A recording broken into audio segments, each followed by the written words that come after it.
Hey y'all, welcome back to my channel. My name is Lex and I would greatly appreciate it if you want to support me, if you want to support the channel, if you would consider liking, sharing, commenting, and subscribing. It helps to get the videos out there and it inspires me to keep creating. Before we begin, I just want to say y'all are the best. We reached 6,000 subscribers on the channel. I think as of right now, we're at 6,036 or 35. Anyways, y'all came out, y'all showed out, and over 100 of you guys subscribed since the last video. So thank you so much. Hello, welcome to the channel. As I said, I do recap other content. So not just Love is Blind. Thank you guys so much for the support. It is crazy and we are on the road to 10K. So let's keep going. Let's keep moving. If you've been coming back for all of the videos, typing in my name and you're not sure, maybe today is just that day that you will actually subscribe. Now today we are going to be talking about Love is Blind Season 8, Episode 8. Last episode, I thought Lauren was acting sus. I really did. You guys know I've had a lot of apprehensions about Dave over the course of this season, and I still have my apprehensions, but Lauren, something is not right with Lauren, and we're gonna talk about it. Some of y'all did not agree with me in the comments. Some of y'all felt like I was doing too much. Some of y'all was even on Lauren's side, but we are going to talk about it. We're gonna jump into this episode because that's about the only thing that really happened this episode. So we start off this episode with a montage of all the couples on the beach. Everyone is happy. Everybody's snorkeling, swimming, you know, they're on boats. They're having massages. Everybody's doing great. This couples retreat is very boring, or honeymoon, let's say. It's very boring. There's not a lot of drama going on. There's not a lot of much going on. It seems like everyone's at least trying to get along. Now, Ben and Sarah, they are talking, and Ben is still waiting for the one thing about Sarah that's actually going to annoy him. Nice. I got a compliment from a professional barber, and he's like, you take really good care of your hair. I only wash it every other week. Oh my God. Now he does have that one thing about her where she keeps all the tags on her clothes. And I was like, hold up. Let me find out Sarah's going down to her local Target or wherever, buying a shirt and then returning it. And now Sarah brings up how Ben washes his hair every other week. Ben is explaining, and I'm like, baby, us black people, us curly haired girlies, us coily haired girlies, we know where you're coming from. You don't got to explain to us, but I know you got to explain to some other people. Ben's talking about, oh, a professional barber told me that that's the way to do it. Now, I don't know though, for certain hair textures like that, does the hair get oily? Let me know. But obviously, if you are a coily haired girly, a curly haired girly, if you're a black girl, you already know washing your hair every other week, that's just a norm. Now, he admits that he does laundry once a month. I can't tell you how many men I've heard seriously only do their laundry one time a month. And I'm just like, what do you be wearing? He actually admits that he wears the same outfits over and over again. And he slightly redeems himself by saying that he washes his sheets every 2 weeks. But I was like, I don't know about that, Ben. I don't know about that one. Now with this couple, Ben and Sarah, I really am waiting for the other shoe to drop because again, we know they have opposing political views, religious views, just about everything. So it is really only a matter of time before the problems start to come. But at least for right now, they get along on the surface. So we find out that all of the couples are meeting today. We get a diary cam of everybody. What's it gonna be like at the meetup? Again, this meetup is boring because I feel like none of the people in this meetup are the people that had drama. I want to see the meetup where all of the 4 people in the love triangle see each other for the first time. But at the couples meetup, Sarah is really in shock that Joey has super long hair. She pictured that he was going to be some kind of blonde buzz cut guy. Monica loves Ben. He's amazing. I guess they must have had a talk in the pause, but ultimately her choice is Joey. Everyone is talking about the code words for when they need to go drop a deuce in the toilet or how they sleep. And Devin is really telling everyone how he really thinks they found their people, that everyone has found the one that's meant for them. And I'm like, okay, Devin. Sure, Mr. Positive. So Devin and Dave. Dave is asking everybody if they have had sex. Jumping right into sex right away is kind of diminishes all the stuff you did. Yeah. Communicating in the pause and actually getting. I think you are. And then seeing it in person, I'm just like, that's so cool. Yeah. I feel like you guys are both there. Devin says he he does want to. He does want to. He wants to wait because he does feel like right now rushing into it is going to kind of compromise things. It will diminish the experience, but they also haven't really talked about it. And we know that because Devin and Virginia don't ever have legit conversations. All of their conversations are like, oh my God, we're the same person. Yeah, we're the same person. Oh my God, yes. So I just feel like it is really not going anywhere. I feel like they don't have a lot of deep conversations. Now, Dave says that him and Lauren are not there yet, but if she was, he'd be down. And I'm just so confused because, again, the first day we saw Lauren make that joke about the bikini wax and her being ready. And now from then onward, Dave has been saying she's not ready. I'm just a little bit confused. So Dave and Virginia. Dave goes over to Virginia after he talks to Devin. He's like, hey, I heard that you two haven't had sex yet. And, you know, me and Lauren, we're in the same place. So I totally get it. And I'm like, was Dave the producer ordained person to like go around and facilitate conversations? Because don't get me wrong, I don't think this group would have talked about anything if they didn't have someone, but I'm like, why is Dave doing this? Now Dave is like, look, me and Devin were both the ones in the pods that were between two different girls, and everybody thought that we were going to pick one person, but we actually ended up going with the person that was least expected. Virginia does know that Devin is usually into sporty girls and she's very girly, but she does feel like right now it is there. And as you know, I don't really see a lot of chemistry and romance between Virginia and Devin, so we shall see. So next up, Dave goes to Monica. He's like, you and Joey look great together. By the way, have you guys had sex? I'm like, what is Dave doing? What is going on? Now, Monica does not want to answer. She feels uncomfortable. She feels awkward. She's like, well, we've hung out. Dave's like, okay, I see you. Now, Monica's like, well, what made you fall for Lauren? Because I know that you were kind of in between. And for him, it is when Lauren said, look, this is my decision, and you need to figure out by yourself what your decision is. Otherwise, I'm bouncing. So once again, as I said, Dave is one of those people where when he realized that the other person was going to leave him, then all of a sudden he wanted to clutch on tighter. I see you, Dave, and not in a good way. So Dave then goes to Taylor and he's like, well, you know, we haven't had sex yet. And Lauren is like, or Taylor's like, well, we only kissed. I feel like I'm kind of at a point where we've avoided it. We haven't really gotten there yet. It's just not on the radar. And Taylor, I will say Taylor is doing a lot better with Daniel than I thought she was. We see some scenes of them laughing. We see some scenes of them talking. And I really did think that she was going to be hyper fixated and picking out every little thing due to this Instagram thing. So I don't know if she's just playing nice or if she actually really likes Daniel, but it's going a lot better than I thought it was going to go. So he tells her, yo, Lauren moves around so much at night. Oh my gosh, she pees a lot. And I'm like, bruh, what is up with Dave? I feel like Dave is very socially awkward. Dave, it comes off like he does not know how to have conversations normally. So he just throws out a lot of crude things in an effort to try to get a conversation going. Something is very strange about him. So Daniel and Sarah. Now, Sarah is like, look, I'm going to be honest. I heard about this whole thing with Taylor. So did you actually recognize her from Instagram? Daniel swears that he did not. He really had never seen her before the doors opened. I already gave my take on that. As I said, do I believe that Daniel may have possibly followed her? Sure. Do I think that Daniel actively stalked her? No. So Sarah asks, you must have felt awful too, because yeah, there was a lot of talk about her, but I know that for you, you also felt some type of way. I felt horrible. Yeah. I was like, please trust me, Taylor. No clue. And I was just like, if you want to go home, like if we want to go home. And he is saying that, yeah, for him, he felt awful because he knew the whole time he had no idea who she was. He had even offered, hey, if you don't want to go home, if you don't want to go to if you want to go home, if you don't want to go to Honduras, we don't have to. But for him, it was a moment where he really didn't know what to do because he genuinely did not know. But now he feels amazing. He loves her so much. Everything is going great. Okay. It's kind of awkward because Daniel is telling Sarah, I love her so much. We are there. Whereas Taylor is telling Dave, we're okay. I think we're getting there, but I'm not quite at that romance point yet. And you still cannot convince me at this present moment that Taylor is attracted to Daniel.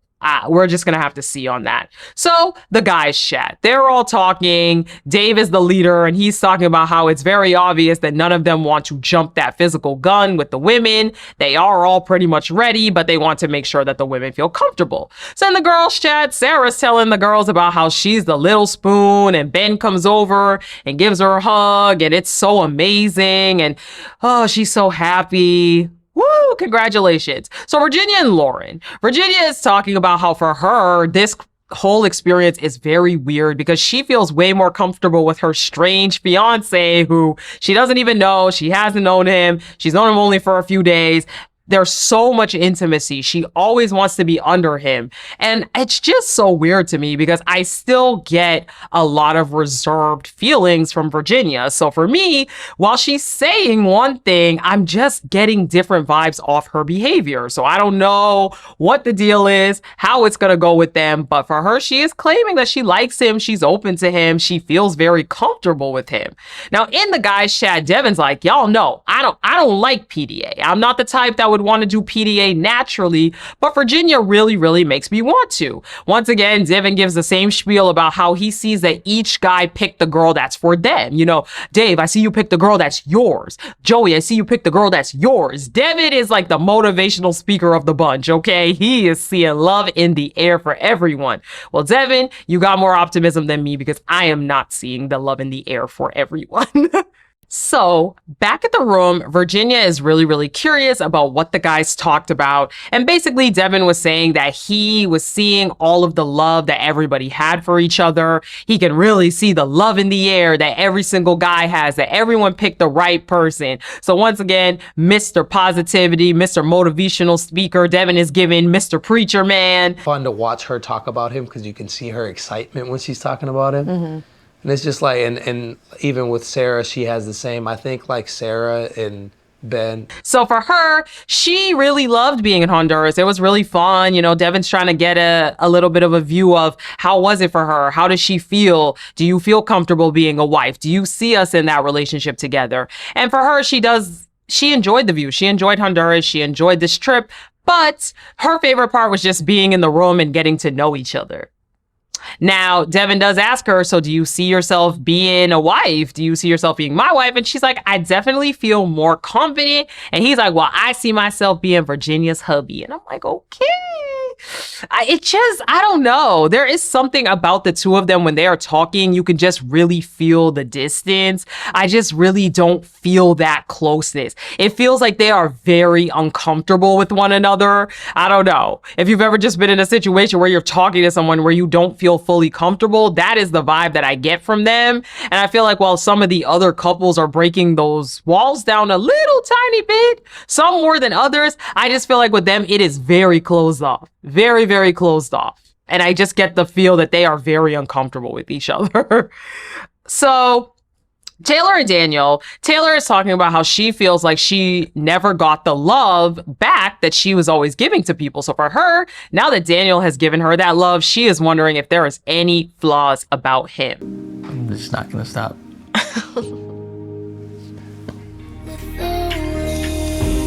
She lets him know that she discussed with the girls how she is the captain of the Overthinkers Club and Sarah is the vice president, or she's the president and Sarah's the vice president. So for Daniel, he's like, okay, so maybe I am the leader of the Positivity Club with Ben and Joey is the treasurer. And once again, keep that in mind, this overthinker stuff, because I definitely think that will come up. We already saw Taylor spiral, and I do think that is going to come into play again. Another big thing with Taylor is that I just feel like she's going to get bored of Daniel. I feel like Daniel is a very nice guy. He's kind, he's motivating. But again, I feel like Daniel is very agreeable. He gives people pleaser qualities. And I just think after a while, that's going to start to become a turnoff to Taylor. Right now, she seems fine. Right now, it does seem like she is at least putting in an effort, but I don't know how far that effort is going to go. So Dave and Lauren, Dave's like, wow, you know, everyone had everything good to say about you, Laura. Everybody loved you. Everybody said that you're nice, you're amazing, you're the best. Now, Sarah is wondering, or Dave talks about how Sarah was wondering, why Lauren? What's the answer? And for him, he was a little bit confused, a little bit puzzled, because he knew with Molly that they were similar. They had a lot of similar interests, basically the same person. But when it came to Lauren, the question is, why is that? He didn't know that himself, apparently. But he realized that with Lauren, they can do everything together.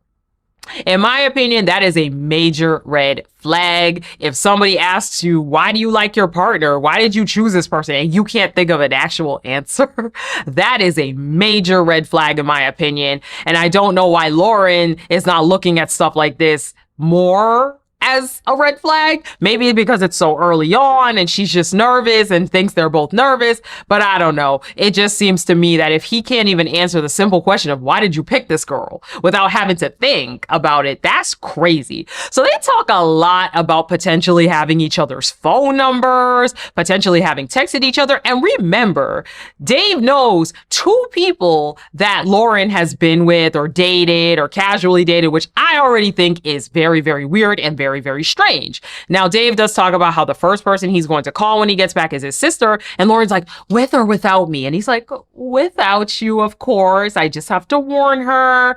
Just give her an update. Let her know that I'm actually alive. Now, Lauren asks, what can I do to make your sister feel more comfortable with all of this? And Dave says once again that just hanging out with her, just her being herself, once she actually meets her, it's really gonna go down. And again, I just really need to know more about this relationship Dave has with his sister, because again, the way Dave talks about his sister, he talks about her like she's his mom. Like, it is very weird that Dave has to impress his sister and that it's such a big fear for him. It feels like it's a fear for him that he needs to impress this sister. And I just need to know more about the dynamic. As I said, I know his mom passed away. Maybe his sister has a motherly role in his life, but it is very, very weird. But anyways, next morning, everyone's packing up. They're heading out. They're on the way back to Minneapolis, and they make it there. And they are in the shared apartments. We get a little scene of them all walking into their shared apartments. Now, these shared apartments are pretty big because I think they have 2 bathrooms, if I'm not mistaken. So Monica and Joey. Joey's like, do you like the decor of these places? How do you feel about it? And Monica says it's actually a little bit bare for her. She says she likes knickknacks a lot, and they start cracking up about her saying she likes knickknacks. He's asking her what kind of knickknacks she likes.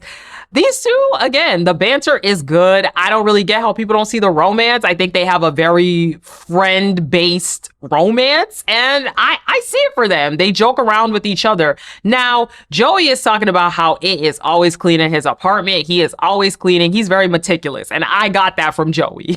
Based off what we know about him, Joey does give me that he's meticulous. They get into folding clothes, and Monica starts to tell this story, and she talks about how she leaves her clothes in just a pile, unfolded for days. Now, Joey says, I do want to see what that looks like, but I'm not going to lie, it's going to be very hard for me. And as they started to talk about these kinds of things, I was like, wait a minute. Now, these are the types of things that I feel like get under your skin after a while if you don't have true feelings for someone. So I could definitely see it if Monica being a bit messy or Monica having things all over the place and Joey being meticulous. I could definitely see the headbutting a little bit because they start to talk more, and Monica talks about how her family has a communal sock bin. You clearly want to wear someone else's socks. They're not your socks, right? They're just okay, socks. I've never heard of a sock fetish, but you're...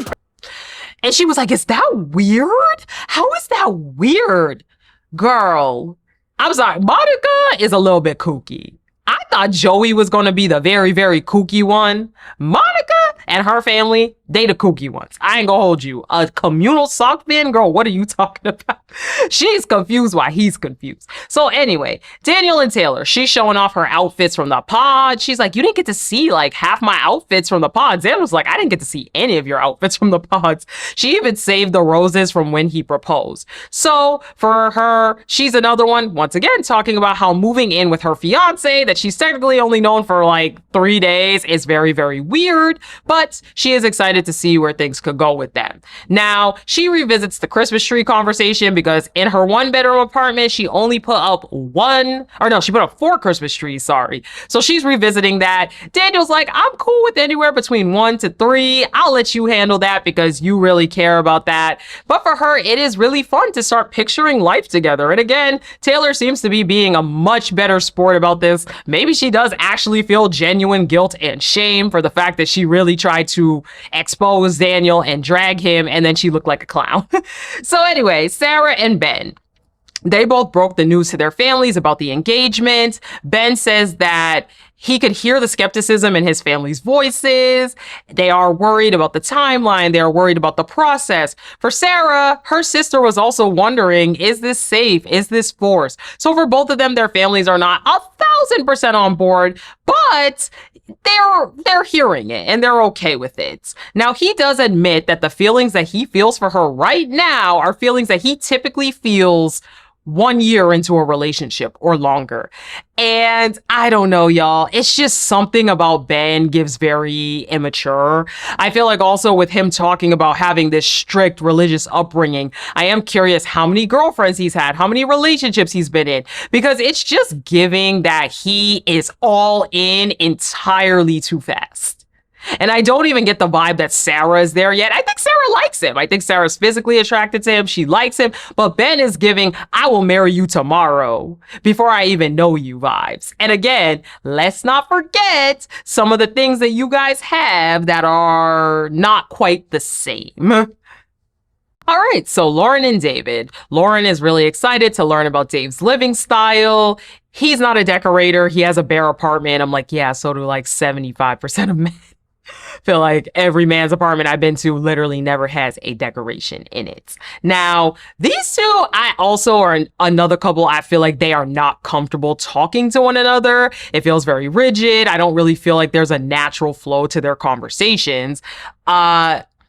All of his close friends and family are aware of the engagement, but they didn't really find out the way that he would have wanted them to find out. Not have anything better to do. I honestly cried at the airport because he was like, everyone else gets to call their family and have them be like so excited and like ready to soak in this information. And I feel like she's calmed down a lot since I've had my phone back. Good. And been able to just talk to her about like... Basically, Dave gets into how when he got his phone back, everybody was already talking and had their opinions on the engagement, people that don't really talk to him. I don't know. It sounded very weird, like he was talking about something, but we didn't really know the details of it. He's like, but that's just Minneapolis, though. Now, for Lauren, she is upset because Dave really wanted to be able to talk to his sister about this, be the one to fill her in. And instead, when they got to the airport, he was already dealing with his phone being blown up and things going on. So Lauren is asking, okay, how are you doing with your sister? How is things there? She's like, no. He's like, everything's great there. It's all good. Once again, Lauren is asking, what can I do? What can we do to make her feel more comfortable? And Dave's like, oh, no, I'll just keep talking to her. I'll figure it out. You know, once you meet her, it should be fine. It was just a very bizarre conversation because they were clearly talking about something that we didn't really know about yet, or referring to something we didn't really talk deeper about. So keep that in mind. The next day, they go over to Devin's apartment. He has a pretty standard apartment. His apartment's pretty nice. Now, Virginia sees Devin's shoe collection and she's like, how much is this habit gonna cost me? How much is this? Devin says he spends $700 on shoes. Okay, as I said, I am not one to judge. There's a lot of things I collect. I have a lot of hobbies. All my hobbies together are definitely way more than 700, so I can't blame him that much. And his collection was nice. Okay, those shoes were nice. Now they go over to Virginia's townhouse and they start to talk. And Virginia's like, or Devin's like, my place is small, but it'll do what we need it to do, so it's fine. And I was just curious why they were talking as if they were gonna move into his place rather than her place. She clearly has a full-blown townhouse. I get it. Maybe they want more of a traditional style relationship, but girl, in this day and age, you move into the place that has the most space. Now, Virginia is talking about how, she wants them to find something together, but next time she wants to be buying a house. She's not really looking to move into another apartment. Fair, it makes sense. She's 35, 33. So I could definitely see not wanting to continue renting. You want to put your money into something that is yours. So Devin is wondering, okay, would we have it where one person is paying the mortgage and one person's paying the utilities? And for Virginia, she's like, well, I'm very financially responsible. So whatever we do, I just feel like I'm good with my money there. I want to make sure that we're on the same page with that. Devin talks about how every few months he splurges on shoes, but that's really about it. They then get onto a conversation of bank accounts. Are they going to have a shared account for bills and other joint finances and then separate accounts? Are they going to have separate accounts? Virginia says that she would prefer to have separate accounts right now, and she would also like to have a prenup. Ready for that, so. Yeah. And goals as far as like my job, how would you want it to look? Because I never really thought about that, so I'd have to think about that more, but. Yeah, I think we can kind of work out the details of it. And I feel like Devin, he didn't really say anything. This is the thing I've noticed about Devin. We saw it even with the Brittany stuff. Devin doesn't really say anything, but you can tell he has opinions. So Devin doesn't really say anything, and he's like, okay, so how would that work? We'll definitely have to have further conversations about how that will work, what that will be like. Virginia kind of gets into how when divorces happen, things can be very messy. And also she knows that he's building up his empire. She wouldn't want to be all in his pockets because he's building up his basketball empire. I'm like, Virginia, don't try to frame this like this is a protection for him. Girl, you know this is a protection for you, and that's okay. Look, I am married. I do not have a prenup in my marriage, and I'm not going to be one to judge people that have prenups. I do think on these shows, I'm going to be honest, I think it should low-key be a caveat that these marriages have prenups, because you don't know. At the end of the day, this is a stranger. Now, there's nothing about Devin that has inherently indicated that he is broke or he doesn't have money or he can't afford things. It doesn't, I mean, obviously Virginia is further along, and that could also just be constituting her getting, her being older, her being further in her career. But there's nothing about Devin where I've been like, oh, wow, there's something to really be worried about. So I think getting a prenup, again, in my opinion, I think it should be one of the things that's almost required in these relationships. I think the show should provide them prenups and be like, here you go. Because you just never know at the end of the day. And coming into these shows, there's been a lot of scammers. There's been a lot of liars. There's been a lot of jobless brokies. I don't think Devin is one of those people, but I don't find it bad that Virginia is talking about a prenup. I just feel like Virginia should be upfront though about why she wants a prenup. You know what I mean? Don't lie, girl. So Devin starts to talk about his goals, and he's saying that within the next few years, he can see himself being the CEO of the basketball coaching company that he has started. Right now, it was just the CEO and him, but he could see himself moving into that position within the next few years. In addition to that, he could see himself becoming a head coach of the varsity team. So he has a lot of goals. He has things set up in place. Virginia does not look impressed.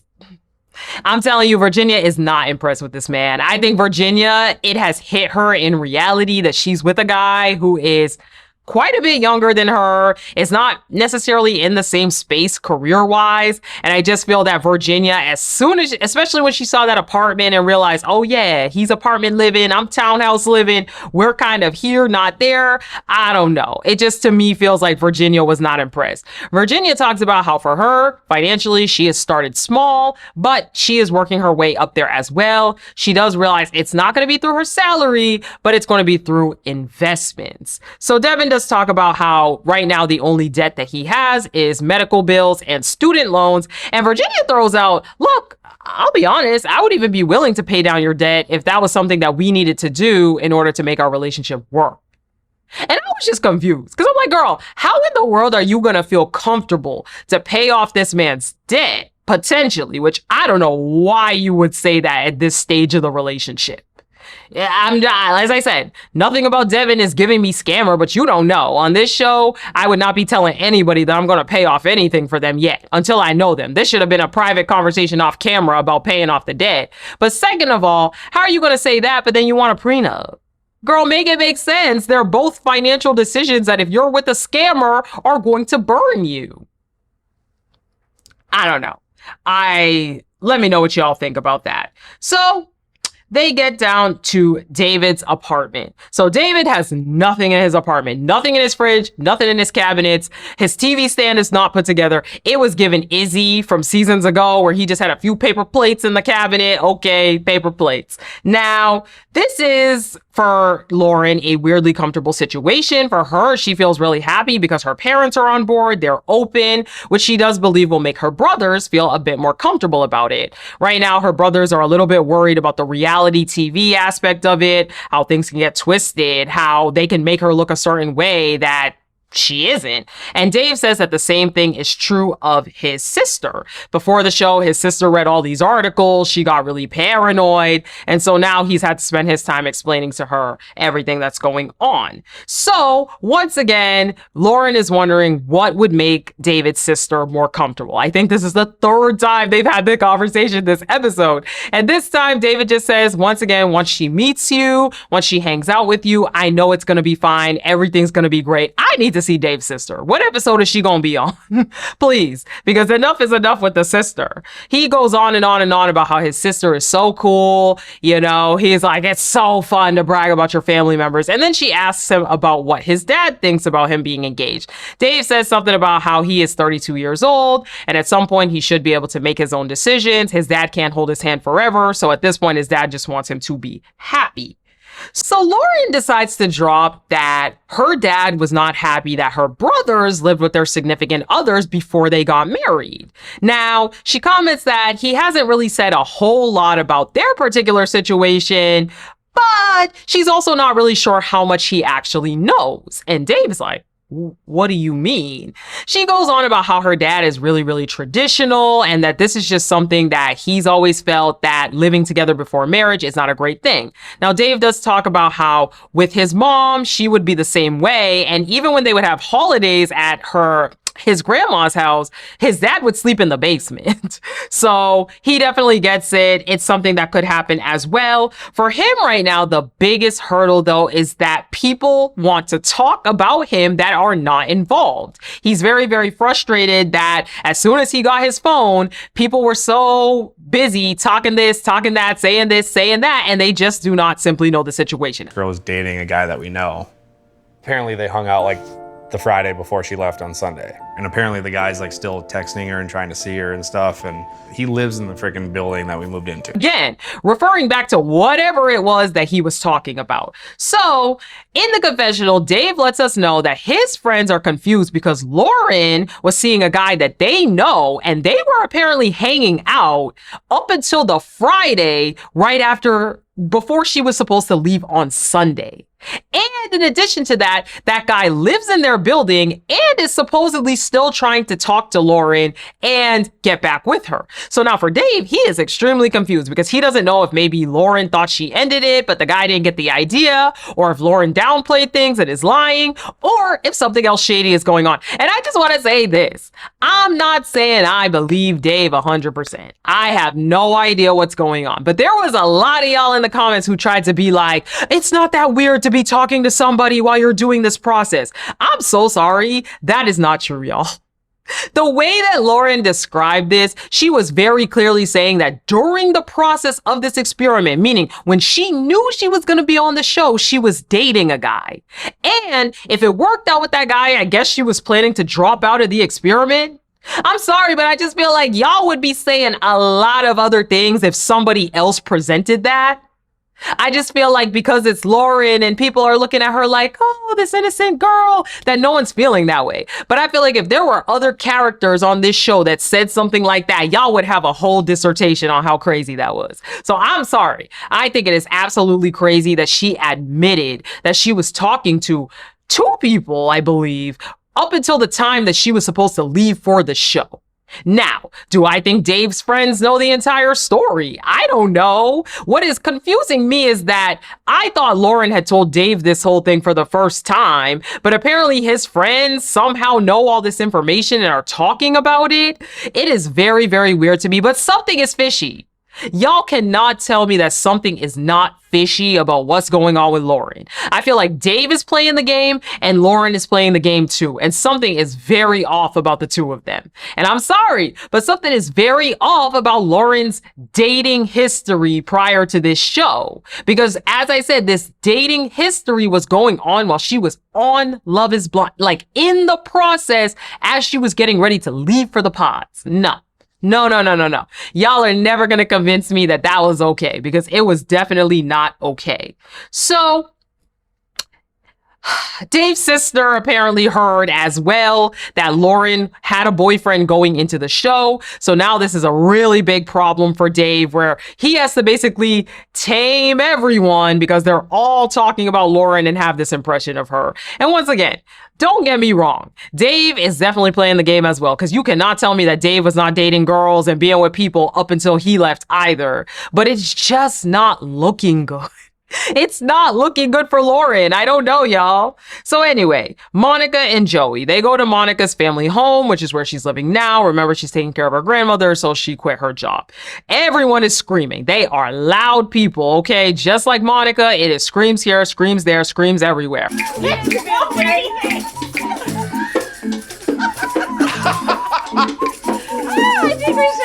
Now, sister Nicole, Monica's sister, she's the question asker of the group. She's like, so why'd you guys get together? They both say the energy. Now the sister is asking why Joey is single. Joey does say it's because he had some previous traumas that made it hard for him to connect with people. But going through therapy, doing some self-work, in his early 30s, he was finally able to get into some relationships that he felt ready for. However, a lot of those ended because of morals. Now they go to Monica's room. It's everything that was in her apartment, and they see the communal sock bin, okay? Now they dropped this little nugget that Monica's sister's boyfriend actually chatted with Monica first online, and Monica told him, oh no, you'll be better with my sister, and that's how they met. Does anyone else think this is weird? I'm sorry, Monica's weird.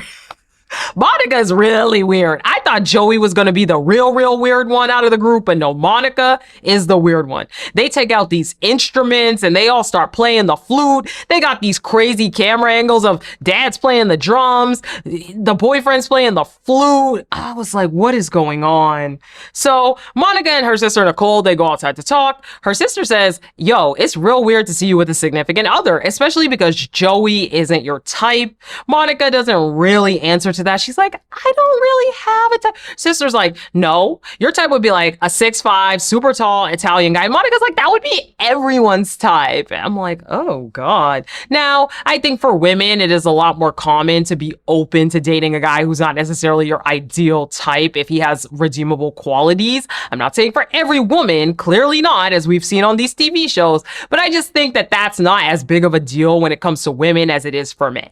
That's just my take. Now, Monica does reassure her sister that she and Joey have been on the same page about everything. And it's not just, oh, we both laugh together. It's been on morals. It's been on experiences. She brings up how they talked about watching The Sound of Music and he was singing the songs. Now, Monica's sister is 5 years older than her. And she's like, I'm going to be honest. I thought I was going to get married first. Like, I thought that was going to be for me. So it's kind of crazy that it's going to be you. And to be honest, I'm really worried about you getting married to get divorced. In fact, I could see Joey being a really good actor. To like hate him or like I don't not hate him. Yeah, but I don't want you to like always be like, So you're gonna do it then? You're gonna get married? I'm gonna be honest, the sister was giving jealous. It was giving jealous, girl. You have absolutely no reason not to like this guy. You had absolutely nothing to go off of. You literally just met this man 5 minutes ago and you talk about you're gonna get married to get divorced. He's an actor. It's giving jealous, Nicole. It's giving jealous. If your man didn't propose to you and you feel some type of way, just admit that. But don't put that on Monica and Joey.